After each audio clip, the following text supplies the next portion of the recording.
रायगड जिल्ह्यातील खालापूर तालुक्यामधील आजिवले येथील 35 वर्षीय युवकाचा खून करून त्याचा मृतदेह लोणावळ्याजवळच्या दुधिवरे गावाजवळ जंगलात फेकून दिल्याची धक्कादायक घटना उघडकीस आली आहे। या प्रकरणी लोणावळा ग्रामीण पोलीस ठाण्यात चौघांविरोधात खून आणि पुरावे नष्ट करण्याच्या कारणाने गुन्हा दाखल करण्यात आला आहे।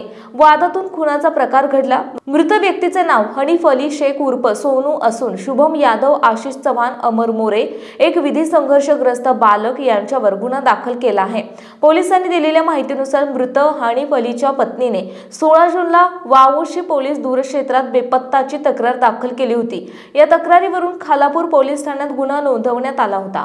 हनीफ अली हा शुभम यादव, अमर मोरे आणि आशिष चव्हाण यांच्यासोबत फिरण्यासाठी मोर्शी येथे गेला होता।